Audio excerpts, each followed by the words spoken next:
Ladies and gentlemen, please welcome the founder of Phocuswright, Philip Wolf, to moderate the Boardroom.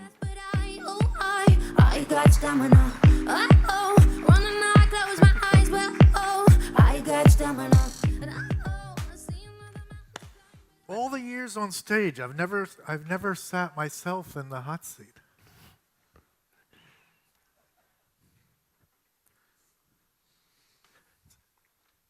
Now I really feel for the presenters. Let's share with the audience something about you guys. So, Ankur, tell us about Bird Group, your father. No, well, yes, my father started it, and my mother as well. I joined business. I'm a software engineer by qualification. I joined business in 1992, was still graduating. We set up the first back office company at that given time for airlines, a joint venture with Lufthansa. I saw the opportunity of getting travel automation in the country. We partnered with Amadeus at that given time to get them into the marketplace. You also represent Amadeus. Yes, we do. Yes, we do. So we expanded that business into other travel IT portfolios as well. Then we looked at focusing on aviation and aviation services around the arena. So my brother joined business. We started to do ground handling, aviation services, MRO, GSA representations, and other services as well. So we've actually grown. And how many employees? 6,000 employees across 40 cities in India, and then we expanded it now into hospitality. So we own the newest and the youngest Indian luxury brand, which is in India and in the UK, Rosegate Hotels, bit into retail and education. So. And are you getting involved with investing or angel investing? Yes, I've done a bit of investment myself, but most of my money is actually going into my own ventures. Self-invested. Yeah. Great. We are privately held completely, and we intend to be so. Yeah. Rod, now you've been asking everyone else questions. Now we get to ask you questions. So, give the audience a little background. How did you get started in travel tech, and how that affects your being invested in and investing? So back in 1995, I started a company called Viator, which crazy idea at the time. We decided we would aggregate tours and activities and sightseeing, which literally nobody else was doing. Everybody was buying those things from the hotel concierge. The travel industry pretty much wasn't interested in those products. They would tell their customers, when you get there, speak to the concierge and he'll look after you. The concierge is great at the hotel that I booked you into. So we saw a good opportunity to build a business around that, and we were exactly right. We were about 15 years too early, though. It actually took us 19 years to get an exit from that business. Yeah, but it was a good exit. They always say timing for startups is like landing on an aircraft carrier. If you're a little too early or a little too late, they're both deadly. Right. So, well, we managed to keep the plane in the air. Yeah. So that was the good thing. And I wrapped up my role at Viator in 2012, moved back to Australia, and teamed up with a couple of guys who had left Microsoft to build a travel search engine called Rome to Rio, which is a very different beast. It's a technology company rather than a product company. And that's been a terrific ride so far, so I'm really enjoying that. Yeah. So the interesting contrast, how much capital and how many different investors did you have in Viator, and then again for Rome to Rio? In Viator, we had, I think, 3 different venture capital firms and about $30 million of outside money, which for that period of time, that wasn't... Yeah, that was a lot at that time. And at Viator, we have absolutely taken a different approach. Rome to Rio. Rome to Rio, we've taken a completely different approach. We raised $1 million from angel investors. We got $1 million from the Australian government as a grant, and that's all the money we've taken. So you're bootstrapping. Very much. 2 different men. Yep. And we don't get this opportunity too often. Can we tell the audience that famous story in our meeting in San Francisco in 1990, was it 6? Did we ever figure it out? Right. We Little tagline. Yep, we were having a lot of difficulty getting our message across to the marketplace. We couldn't make it clear to either the industry or to consumers what it was we did. So we invited Philip to come out to San Francisco and sit with us for a day and drink red wine until we got to the point where good ideas started to flow forth. And that didn't take very long with Philip. He came up with the idea that what we were doing was the things you do when you get there. And that turned out to be a terrific tagline that we stuck that on the website, and it stuck. It really worked for consumers. For a long time, yeah. And are you also doing angel investments in the other direction, I think? Yeah, I've done a couple, but I think I'm not very good at it. I think that investing in the travel industry is hard, so I'm just going to focus now on Rome to Rio and keep my fingers crossed that the other ones don't blow up. Perfect segue to your left. Speaking at You good... you found somebody who said angel investing is easy, good at it. No. So Rod said he's not very good at investing. You guys are, well, you're supposed to be good at investing. Sumit, why Supposed don't to we be is the start- right word. We'll see. But yeah, I work with Kalaari Capital. Been here for about 8 years now. Yes. So a bit about Kalaari Capital. We are a $650 million funds under management firm. Over 3 different funds since 2006. We've invested in about 75 companies in India. You know, we are a fairly sector agnostic fund, early stage fund, invest in Indian companies. Agnostic to the vertical? Is that what you Yes, mean? agnostic to verticals. And therefore, we don't have that many travel investments. We have 2. One of them is one of the OTAs, which is, well, OTA and offline travel aggregator, which is a profitable travel aggregator, which is great. Yeah. Interestingly, my first ever investment as a primary investor was in a travel company, which is the other company from our portfolio, a company called Tripobo. Yeah. So that is sort of my association with the space. Interesting. I've been in the travel industry for 30-something years. I used to know what an aggregator was, but in 2017, I have no idea what a travel aggregator is anymore. And do you sit on the boards of those 2 travel companies? One of them, One of them. Via? Tripobo. Oh, Tripobo. Yeah. How many boards do you sit on total? 6 or 7. 6 or 7. Good. Hi, I'm Mayank. Mayank, yeah.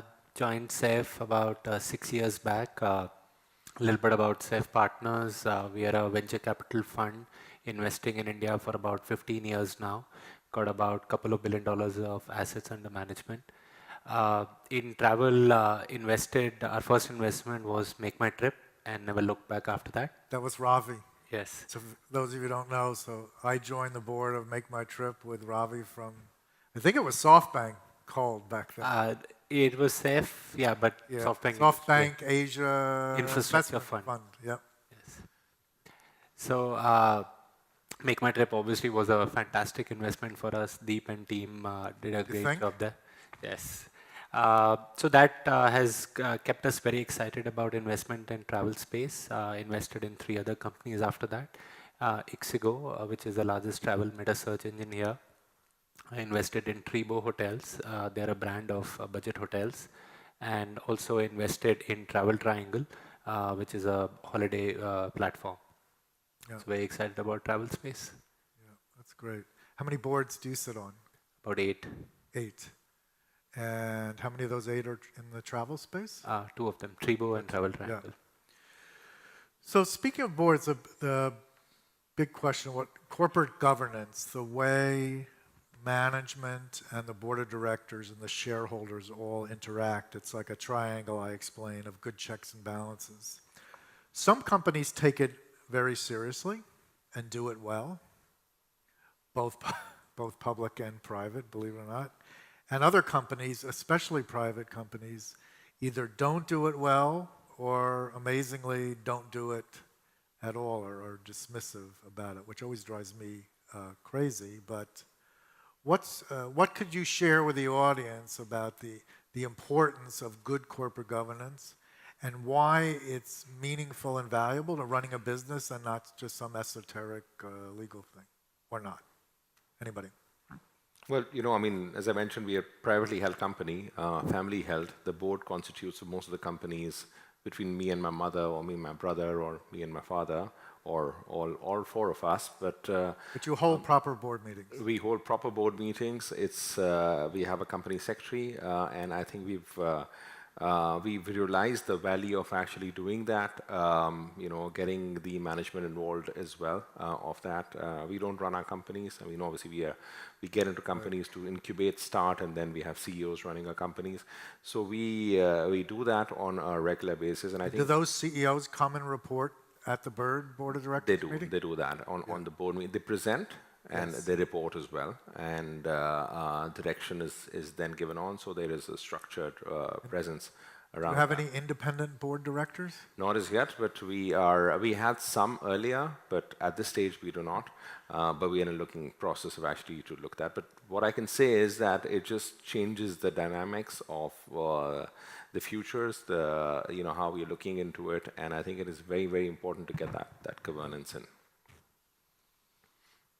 Yeah, I would say that even for a small company, it's tremendously valuable to go through the steps and the discipline of having an outside director or two and having a formal board meeting, because you tend in those circumstances to talk about the company using different language, and you get different questions, and the focus will shift. People will ask questions and make observations that your colleagues inside the company on a day-to-day basis won't make. And I've never had a board meeting where I haven't come out of the meeting thinking differently in some small way about the company than when I went in. Yeah. So I'd say even if you're just a tiny startup, go through the process of having somebody independent outside the company who's not under your umbrella, who doesn't really care about the internal politics and all that sort of stuff, just come in and help you examine the health of your business. Mayank, Sumit, board meetings. Yeah, and I think one of the things that what I've found with most board members I talk to is nobody loves surprises, right? Nobody loves Surprises. surprises. Right? Especially the negative surprises. Yes. So what we always tell our companies, our founders, is that treat the board as a sounding board, bad news, good news, whatever it is, right? Never surprise your board, especially in a negative way. But Do they take your advice, or sometimes they you still do. get the surprises? They mostly do. I think it's almost unavoidable to get a negative surprise once in a while, but we try that not to be the norm. The other thing is there are founders and there are teams that take the board seriously, and then there are those that take the board too seriously, right? Almost to the extent of asking them, hey, what is it I should do next? What next should I do in my business? The thing to note is, the board didn't, start your company, right? You did. The CEO should be advising the board, not the other way around. Yeah. I have one board like that. It drives me nuts. Yeah. Always asking the board, what do you think I should do next, and what's next? Yeah, I think the founders and the teams would do well to just use the board for their best opinion, their best experiences, but go do eventually what they think is right for their business, and not just to keep a board happy, because that is not what you started the company for. And are there any independent members of the boards you sit on? So one of the travel companies we talked about, Jim Honthal, so he's on the board of Via, which I don't work with, but yeah. It's interesting, Jim Hornthal on Via was founder and CEO of a company called Preview Media in the late 1980s. It changed its name to Preview Travel in the early 1990s. And it was the first OTA IPO, public offering, of all of them. It was later bought by Travelocity. Yeah, small world. Yep. I think just a couple of things that I've seen work very well. One, I think the best board meetings are when the founders have a very clear agenda and they are driving the agenda of the board meeting. They have a plan, what all do they need to discuss. Because quite often, if there is a board meeting where the founders have not come with a clear plan to discuss something, everybody will try and get the team to talk about what's important to them. All good intentions, but at the same time, we feel the founders have to drive the agenda and focus everybody's attention on what's most important to them. Yeah. That is the most critical thing for the company. Second, I think it's very applicable to very early stage, seed stage startups that we invest in. A lot of these companies are literally started out of college. So these guys are not in the habit of creating an MIS. So I've had these conversations with founders where they say, but why do I need to put this data in an Excel? I look at my mix panel every day. I know all the data. But the people who started doing it regularly, more often than not, they come back and say, it's an eye opener for me as well. Every Sunday night when I fill the weekly MIS, I realize what happened in the week and what are the small metrics that are moving in the right direction, what are not. And it's probably sends me a signal earlier rather than later. So it starts becoming a value add for them as well when they start doing this sort of MIS and reporting. And so it should not just be for the board to look at, but for them to get something out of it. It's an interesting point because I know some CEOs, founding teams, spend a lot of time preparing for the board meeting. And I always try to tell them, I'm glad you're getting prepared, but the management reporting should be very close to what you should be sharing with the board and not doing all of it. I'm always skeptical when management has to do a lot of work to prepare. Would you agree with that or not? Yes, that's true. That's true. How many of you are involved in board of directors in your businesses? Maybe we could bring the lights up. Boy, is it dark there. That's the dark side, if possible. Don't clap if you're involved in a board of directors. Oh. Clap if you're awake.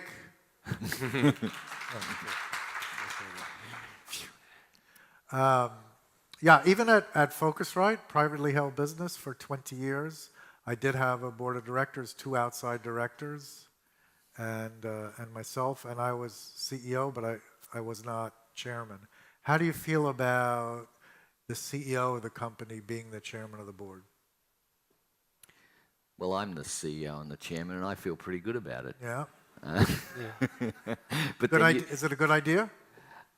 look, I think probably as you get bigger, it's not a good idea. I think you should separate those roles because the chairman brings some sort of authority and independence that is good. I think you've got to choose wisely. Yeah. In my experience, one of the most common problems you can have with a board, at least from the CEO's point of view, is directors who want to be operational. You do get a lot of frustrated operators, and you guys, you're professional investors, so you probably don't suffer from this, but often with independent directors who have got some experience elsewhere in the industry, you know, a topic comes up and they want to get involved, they want to come and help. They want to interview that candidate for CMO or whatever it is. So, you know, sometimes you've got to intervene there and remind people that everybody's got their role to play. Yeah. The management need to manage the company. Rod, since you and I are a few years older than most of the people in the industry now, a lot of colleagues our age will come to me and say, Philip, you sit on all these boards. I'd love to get on a board. And they think it's a consulting role, and it really couldn't be from the farthest because well, correct me if I'm wrong, when I'm a board director, my allegiance is to the shareholders, not to the CEO. I always feel like it's my responsibility to assert to shareholders that the CEO of the company, specifically and management in general, are doing right by them. Would you say that? Do you have chairs in your? Yeah, you know, for most of our companies, especially because they're young, you know, and we have even these kind of things captured in our rights documents to say that, you know, for example, the chairman doesn't have a casting vote, right? We are always trying to balance the comfort and the power equation in our boards so the founders don't feel threatened. Yes. And there is no feeling that the investor board members have taken over. So really what we've ended up doing in most of our young companies is the chairman is actually a rotating position per board meeting, right? So it's not the CEO, it's not one of the investor founders. I don't know how you guys do it. How do you guys do it? But it's a rotating. Do you concern yourself with who's chairman of a startup board? No, I think at early stage, if the founders are very keen to be the chairman of the board, we're completely fine with it. Yeah. Because at the end of the day, if a decision comes to a board meeting for a voting, I think there's something seriously wrong in the company much before that. Yeah. So you would have solved it It's before the board meeting itself. The appointment of the chairman is almost a check in the box because of Yeah, regulatory reasons. it's rather than- interesting. When Chetan asked me to do this session, I went back and checked, and I sit on 7 boards now, and a total of 27 in my career. And I've certainly participated in a lot of votes, because a lot of, in shareholders' agreements, there's a lot of concern about having an odd number of directors. And so you can ask me how many contentious votes I've ever been involved in where odd versus even mattered, and only ever was once. We have We a have an question audience question. Right Yeah. here. Well, I'm glad. Hi, Philip. This is Balesh here. I'm pretty glad to tell you that my question is very similar to what we've been on right now. So since you've been telling us that you've been sitting on all these boards for all these years, you did sit on Make My Trips board in India as well. And could you share with us some of the insights during the turbulent times and how you felt that you made a difference to the trajectory of the company during its more turbulent phase in India? Well, I can't take a lot of credit. People always want to. I always feel like people want to give me more credit than I think I should, because in this case with Make My Trip, there's a gifted CEO with deep cholera, but I have to give him credit. He assembled a very large, amazingly productive board of directors. I know a lot of people get caught up on the size, but I sit on small boards that are lousy and small boards that are great, and again, the same with large boards. So, one of the big things of success was that Deep is very self-effacing, comfortable surrounding himself with a lot of heavy-hitting, brilliant board members, an unusually high amount of independence, so that when we had a board meeting, we had a ton of experience from the audit side, from the financial side. When the company went public, we had so many stories around the table of whether we should float on the Mumbai Exchange or New York or go in Singapore. So that was really helpful. You talked about the ups and downs. To continue answering, I remember a long time ago, I think it was Ravi, we felt at the board level that one of the founders wasn't quite doing as good enough job, and it's very hard. Most CEOs I know that's part of a founding team will never consider getting one of the founders out of the company. It's just non-negotiable. It's a really bad thing. Loyalty's great, friendship's great, but the metrics and the performance. So watching Deep navigate that extremely awkward, sensitive issue of repositioning a founder and replacing him, that was a big eye-opener. And watching how comfortable he was, he wasn't comfortable, but how professional he was in doing that. And I guess last thing, how do I contribute is, I don't wait. If I have an idea, if I have a topic, I have an issue, I don't wait to be called on, so to speak. I just insert myself, and you develop a lot of respect with the CEO, and when you do that for many, many years, it's really helpful. Philip, we have another audience question. Hi, Philip. This is Soumya, and I represent an organization called Rangde. I have a question for you more. What does the organization do? We are a tech platform where we connect individuals, more so peer-to-peer lending, and we also connect corporates for their CSR, doing some social good. Right?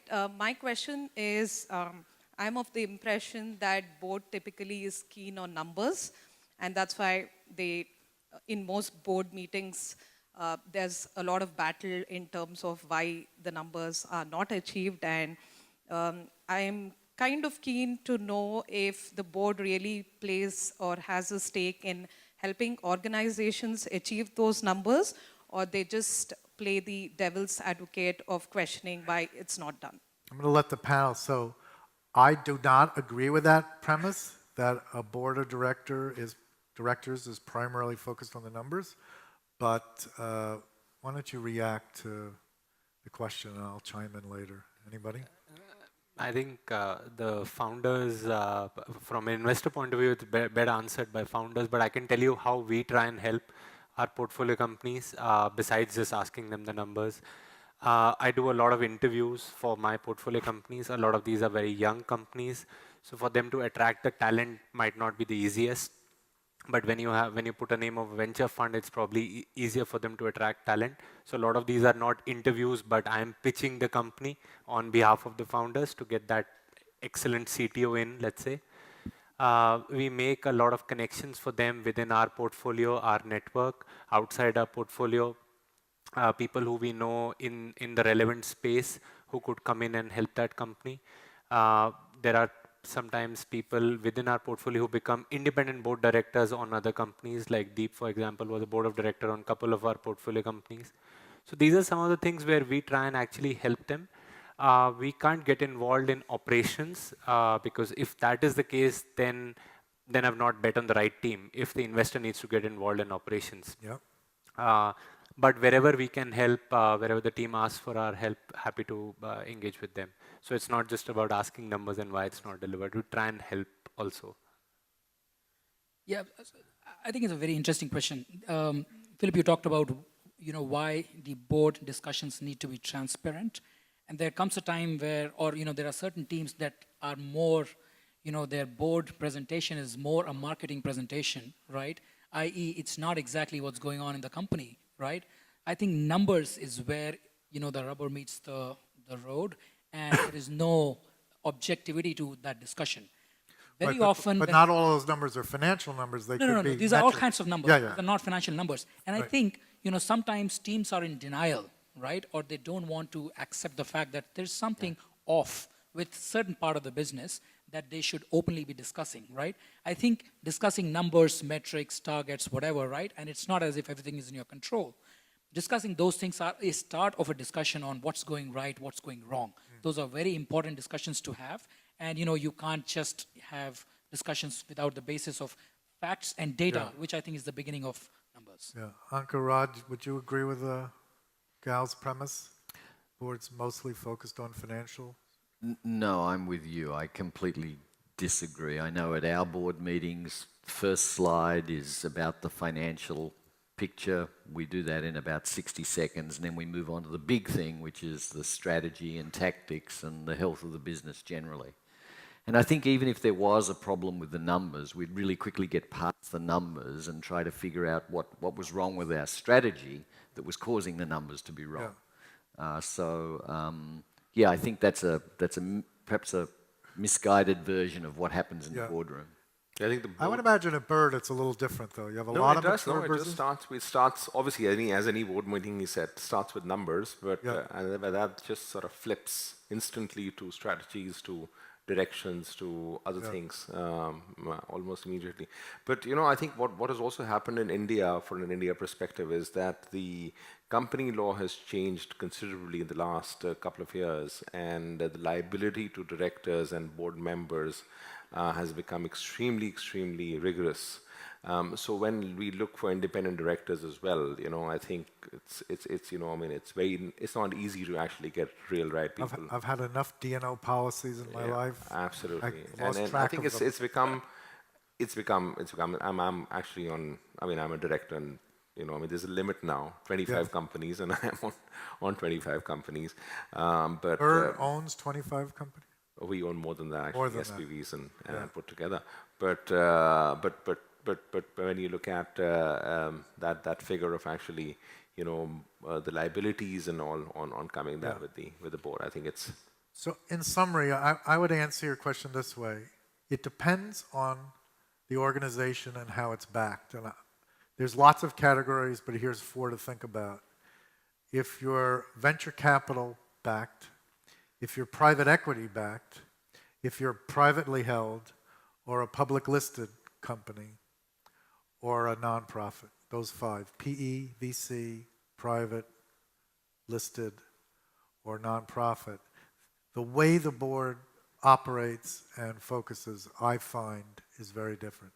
If you have a mature business that's been bought and sold 3 times and is still private equity owned, The financial orientation of those board meetings is pretty intense because a private equity firm buys and sells companies for a living, right? Obviously, to grow them, you focus on strategy.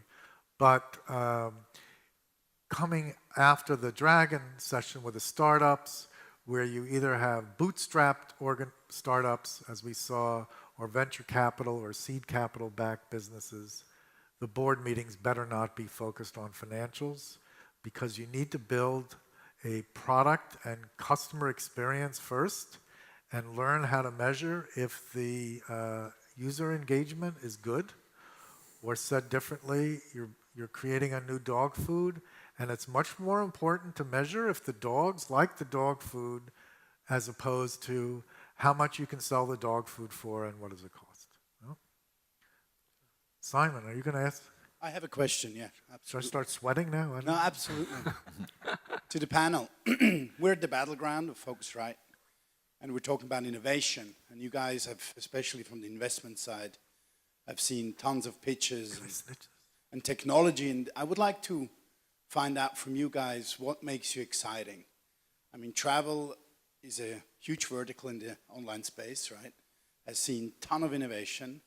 And it seems to get very tough out there right now to come up with something that gets the investment community or any investor excited. So could you share with us what gets you excited when you look at travel innovation and startups in that space?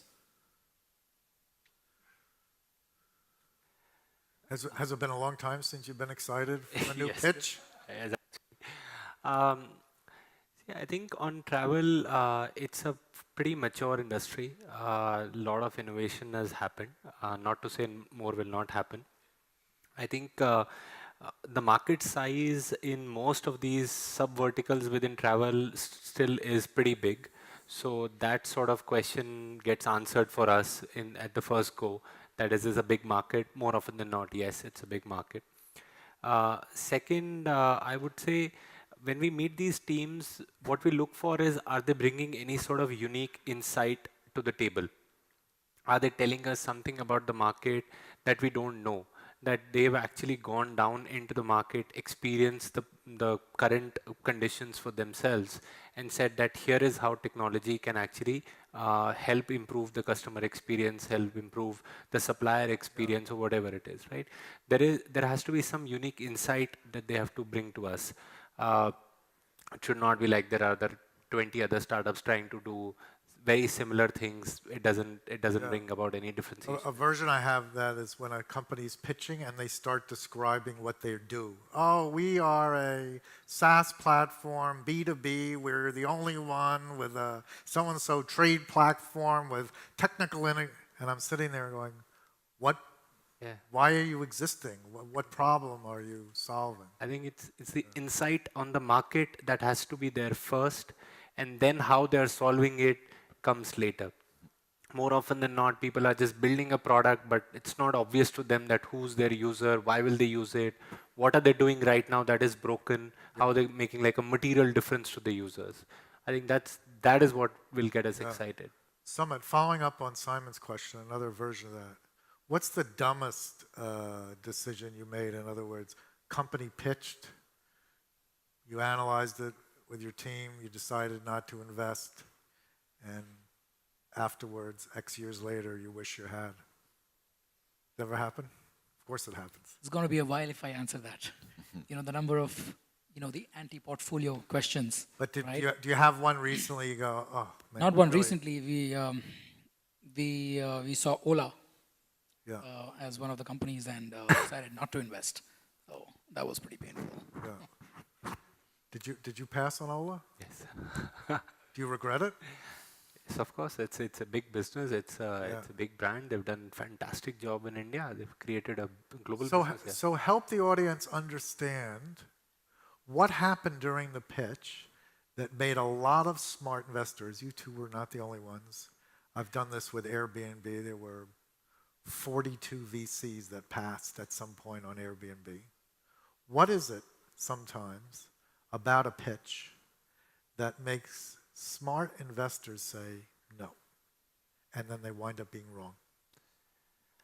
I think one of the things has to be taking a bet on a consumer behavior shift, which has not happened yet, right? And the founder can very clearly see Yes, it. they seem Sometimes to have a they can. keen, they're better than, I know me, at seeing what's going to happen Yeah, next. they have that sixth sense, and as an investor, you can't have the sixth sense for 20 different sectors. You can't, right? So I think just not being able to see that consumer behavior shift is probably the biggest one.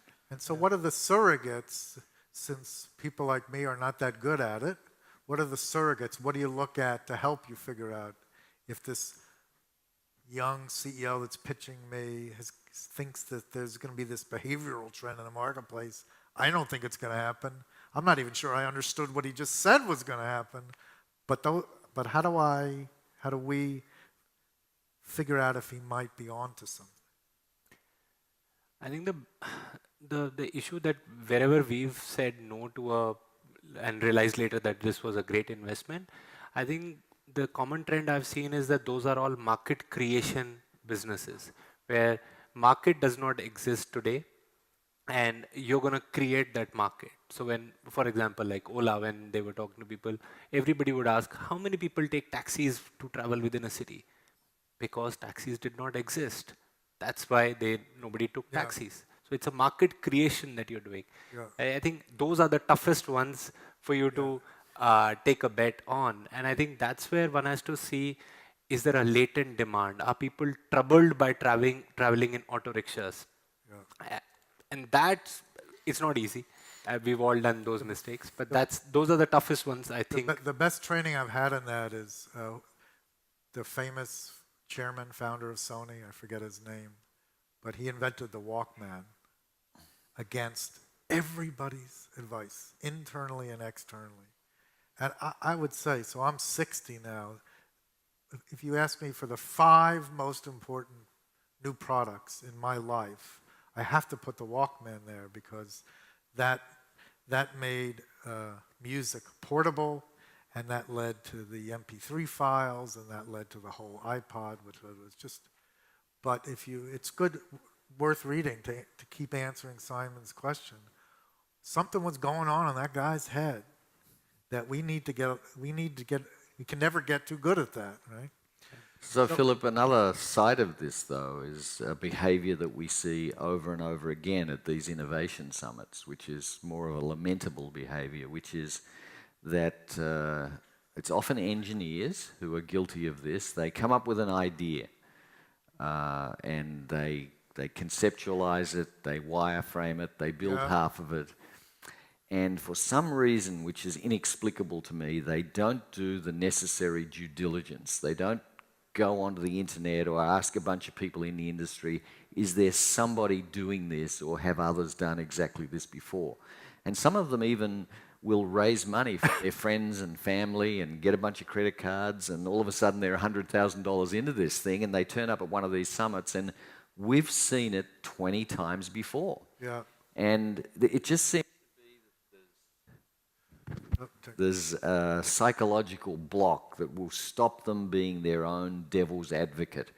Sometimes I just want to get those guys and shake them and say, hey, people have been doing this for 10 years, man. It doesn't work. A corollary to that, and then I want to wrap up. We have a few minutes left. Is sadly, raising your first round or two of capital, and everyone congratulating the founding team on raising that capital, for me, has never been a good predictor of long-term success. The skill at pitching and raising capital is very different than putting that capital to work and creating value for customers. That goes on. It's just, and I see too many founders so excited and parties and congratulations on a round of financing. My rule is there's no celebrating when you close a round of financing, like one dinner, that's it, max. Closing question for all of you. Temporarily, you have a different job, right? You're working for a big travel company right now, and you're heading up corporate development, M&A, and you have this incredible opportunity to make one investment. You can either acquire Airbnb or Uber. Identical terms, valuation, anything you VCs want to add to that term sheet or PSA, it's the same. So you got to play along with me. here. But the board of directors has only authorized one. So you're at the board meeting, you're pitching the board to acquire. Which company would you recommend the board acquire and why? Between Uber and Airbnb? Airbnb. I think Uber. Reason? Oh yeah, because I think with Airbnb, I particularly feel, and I think with accommodation and lodging particularly as well, that the experience of creating that consistency is very difficult than doing the. Quickly, which one and short why? So Uber for me as well, and the simple reason would be the network effects that Uber has the potential to create or is creating cannot be paralleled by Airbnb for me. Airbnb? Airbnb, because they just seem like nicer guys. Yeah. So it's 2-2. Well, I would vote for Uber. There's my first tiebreaker in my life. Thank you, panelists. Ankur, Rod, Sumit, Mayank, and Philip Wolf.